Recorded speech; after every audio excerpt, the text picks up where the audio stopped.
ये आकाशवाणी है। प्रस्तुत है कार्यक्रम सुर्खियों में। इसके अंतर्गत सुनिए भीषण गर्मी की स्थिति में जंगल की आग से निपटने पर चर्चा। इसमें भाग ले रहे हैं उत्तराखंड के वनाग्नि शमन एवं आपदा प्रबंधन में अपर प्रमुख वन संरक्षक निशांत वर्मा और पर्यावरणविद मुकुल सानवाल। कार्यक्रम का संचालन कर रहे हैं निखिल कुमार। हमारे साथ जुड़े हैं अपर प्रमुख वन संरक्षक वन अग्नि और आपदा प्रबंधन उत्तराखंड सरकार निशांत वर्मा। निशांत जी, फिलहाल जो वहां आग लगने की घटना हुई है तो अभी उसकी क्या स्थिति है और क्या क्या भी उपाय किए गए हैं? हाँ, जो वनाग्नि की घटनाएं जो है इधर अप्रैल 2024 में टेम्परेचर बढ़ने के कारण और लगातार ड्राई स्पेल रहने के कारण जो है वनाग्नि की घटनाएं जो है में वृद्धि हुई है। और विशेष रूप से जो है कुमाऊं जोन में हमारे कुछ एरियाज हैं, वहां पर जो है वनाग्नि के अलर्ट जो है अधिक संख्या में प्राप्त हो रहे हैं। लेकिन पूरा वन विभाग जो है वनाग्नि नियंत्रण की कार्रवाई को बड़ी तत्परता से जो है संपादित कर रहा है। जहाँ जहाँ पे भी हमें अलर्ट मिलते हैं सैटेलाइट के माध्यम से तुरंत उनको व्हाट्सएप ग्रुप के माध्यम से डिसेमिनेट करके और संबंधित क्रू टीम को मौके पे भेजा जा रहा है। जी, आग को बुझाने के लिए क्या क्या और उपाय किए गए हैं, खासतौर पे जो सेना और वायुसेना की मदद ली जा रही है? आग को बुझाने के लिए जो है एक तो सभी जिलों में जो हमारे जिलाधिकारी हैं वो हमारे वनाग्नि सुरक्षा प्रबंध समिति के अध्यक्ष भी हैं और जिला प्रशासन से भी हमें जो है हर संभव सहयोग मिल रहा है। जैसे आपदा क्यूआरटी को भी लगाया गया है, एसडीआरएफ को भी लगाया गया है और नैनीताल में डीएम नैनीताल के रिक्वेजिशन पर जो है वहां पर एनडीआरएफ की एक टुकड़ी भी जो है वनाग्नि नियंत्रण में सहयोग हेतु लगाई गई। जी, मुकुल जी, कार्यक्रम में आपका बहुत बहुत स्वागत है। Thank you. जंगल में आग लगना वैसे तो एक वैश्विक मुद्दा है और अभी हम देख रहे हैं कि जंगल में आग लगने की घटनाओं में लगातार इजाफा हो रहा है। सिर्फ भारत में ही नहीं, पूरे विश्व में हम ये इस तरह की घटनाएं देख रहे हैं। तो सबसे मूल प्रश्न मेरा ये है कि जंगल में आग लगने के क्या क्या प्रमुख कारण होते हैं और इनमें भी मानव निर्मित कारण कौन कौन से हैं? ये जंगल में आग लगना एक प्राकृतिक कारण भी है। जब मानव जीवन ने जब कृषि उत्पादन किया, शहरों में बसना शुरू किया, उसके पहले से जंगल में जब रहते थे तो जंगल में प्राकृतिक तौर पर आग लगती थी, क्योंकि वो नेचर का एक साइकिल का एक भाग है। कुछ पुराने पेड़ जल जाते हैं, नई घास आ जाती है, नए जीव जंतु भी आ जाते हैं, जिसको हम इकोसिस्टम कहते हैं। इसमें सिर्फ हरित ही नहीं है पर छोटे कीटाणु सब सम्मिलित हैं।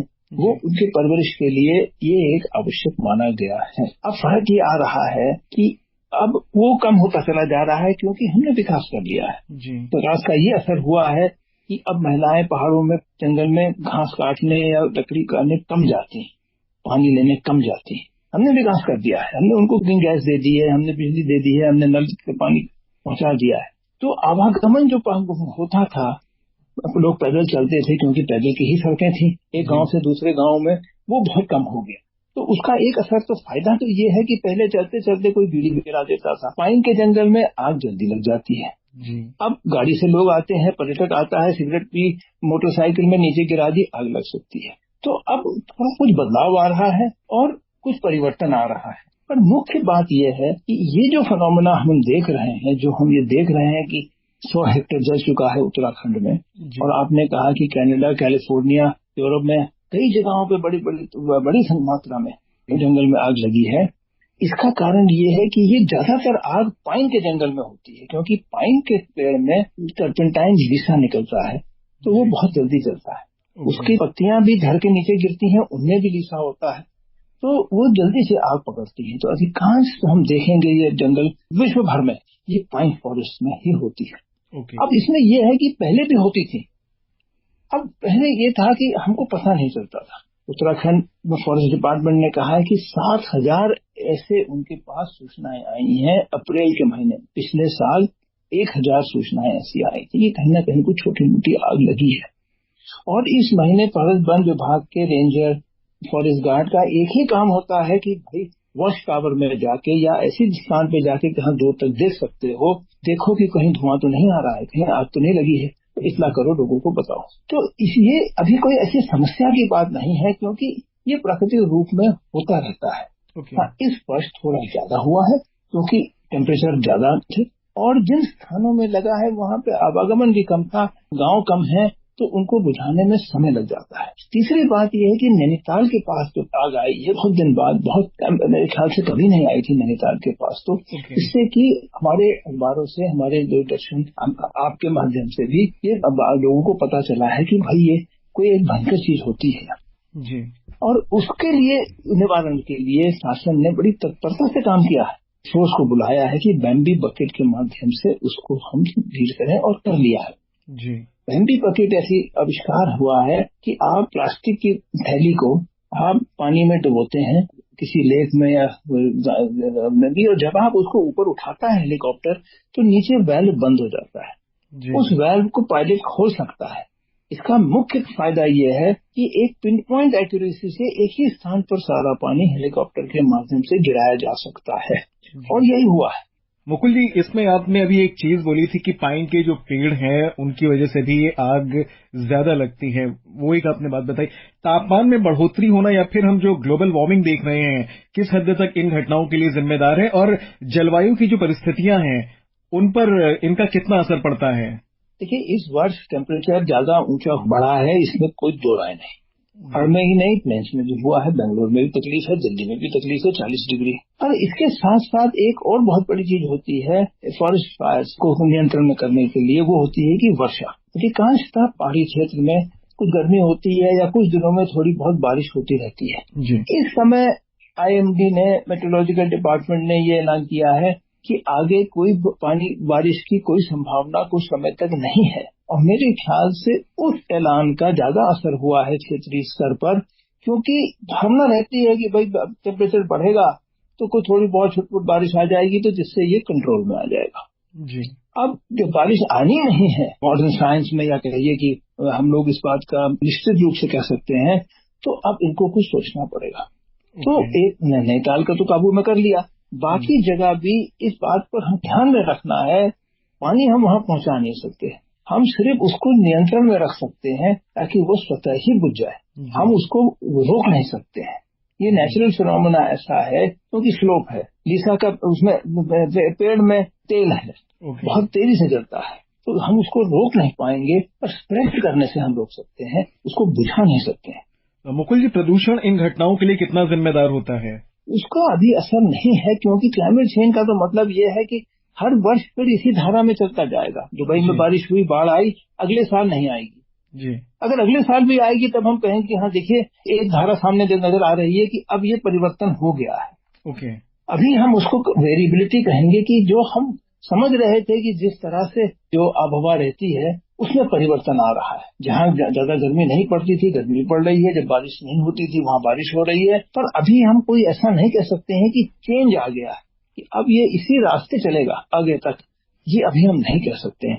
पर हाँ, ये परिवर्तन हो रहा है, इसको वेरिएबिलिटी कहते हैं। उसको हमको डील करने के लिए हमको नई सोच रखनी पड़ेगी कि हम अब इसको कब कैसे इसको हम डील करें, क्योंकि अनएक्सपेक्टेड जगह पे बारिश ये आग लग सकती है। नैनीताल के आसपास कभी आग नहीं लगी, जल्दी इसको डील करना है। या जहाँ अब फैल रहा है 100 हेक्टेयर में उत्तराखंड में जंगल जल चुके हैं, अभी भी आग लग रही है, कहीं बुझाते हैं कहीं और लग जाती है। अब इसमें जो आपने कहा कि कितने प्राकृतिक कारण है और कितना मानव हम लोग के द्वारा माध्यम से इसको किया गया है, ये हमेशा से ये बात रही है। मुकुल जी, अगर हम इकोसिस्टम की बात करते हैं तो जीव जंतु भी जरूर इससे प्रभावित होते होंगे अगर आग लगने की घटना हो रही है, तो आप एक्सप्लेन करेंगे कि किस तरह से उनका अपना जो जीवन है उस पर क्या क्या असर होता है? देखिए, ये तो जब पहले शिकार खेला जाता था जंगलों में, अनियमित रूप से या गलत रूप से आग लगाई जाती थी ताकि शेर को एक तरफ भगाया जाए। जहाँ लोग हाथी पे बैठे हैं, बड़े साहब बैठे हैं,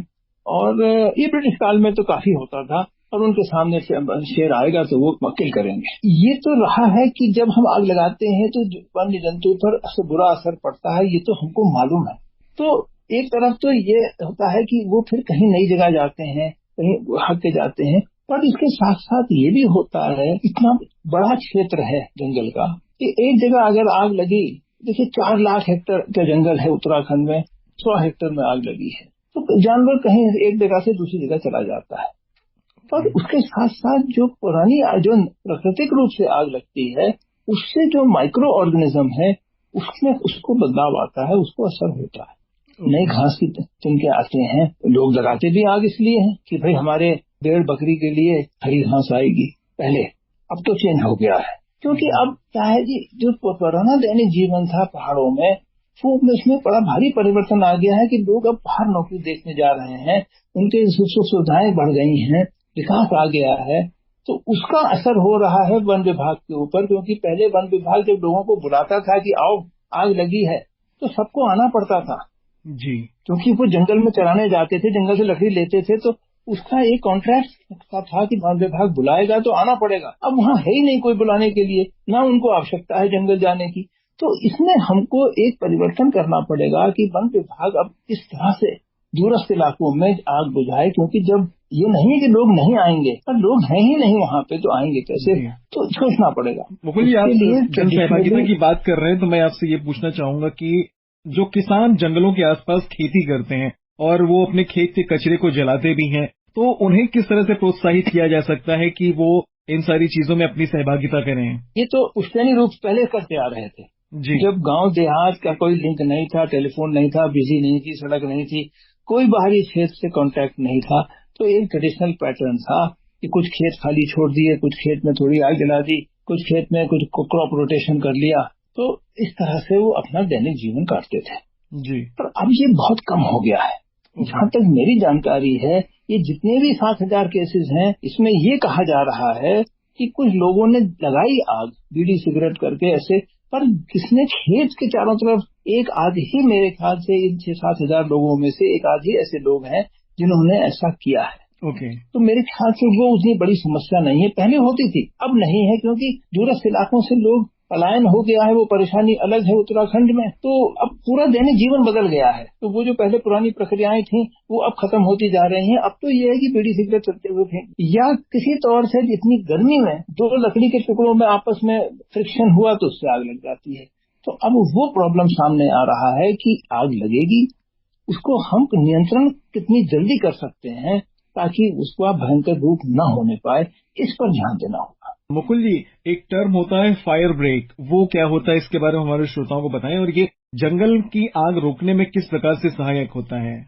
फॉरेस्ट मैनेजमेंट का एक बड़ा महत्वपूर्ण भाग था, कार्य था कि जगह जगह फॉरेस्ट ब्रेक बनाए जाएंगे। इसका मतलब ये था कि अंडरग्रोथ जो है, नीचे में जो झाड़ियां होती हैं, उनको साफ करके एक सिंगल लेन सड़क की तरह हम इसको खाली कर देंगे। ओके। पर्पज ये था, उसका उद्देश्य ये था, आग जब लगती है नीचे से तो उसको जंप करके नहीं जाएगी, वहीं रुक जाएगी। तो एक साइंटिफिक तरीका था, साइंटिफिक तौर पे देख के वो बनाई जाती थी सड़क के रूप में, मतलब सड़क की चौड़ाई में, पर अंडरग्रोथ काट के बनाई जाती थी, अभी भी बनाई जाती है। तो उसकी वजह से ये जो मैंने आंकड़ा दिया, जो वन विभाग कहता है कि 7,000 ऐसे उनके पास सूचनाएं आई हैं, पर उसमें सबके सब बढ़ के नहीं बनी है आग, एक विकट रूप नहीं धारण किया है, क्योंकि फायर ब्रेक की वजह से वहां रुक जा। तो फायर ब्रेक बनी है, फायर ब्रेक काम कर रहे हैं, और फायर ब्रेक फॉरेस्ट मैनेजमेंट का एक भाग है जी। पर उसमें प्रॉब्लम ये आता है कि जब आग का प्रकोप बढ़ जाता है तो उतनी गर्मी होती है कि वो, और हवा का रुख के हिसाब से वो जम करके दूसरी तरफ आग लग जाती है और फिर वो फैलती चली जाती है। मुकुल जी, एक अंतिम प्रश्न आपसे पूछना चाहूंगा कि जंगल की आग अर्थव्यवस्था को किस तरह से प्रभावित करती है, बहुत कम शब्दों में? देखिए, अर्थव्यवस्था तो ये कि जंगल जल जाएगा तो वो जो हमारा क्लाइमेट चेंज की बात करिए, या पानी की बात करिए, या आब हवा की बात करिए, उसका असर पड़ेगा। तो वो टूरिज्म पर असर पड़ेगा, वो एक काला टुकड़ा दिखाई देगा।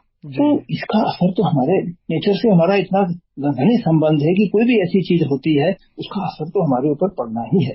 जी मुकुल जी, हमसे बात करने के लिए, चर्चा करने के लिए आपका बहुत बहुत धन्यवाद। धन्यवाद। अभी आप सुन रहे थे भीषण गर्मी की स्थिति में जंगल की आग से निपटने पर चर्चा।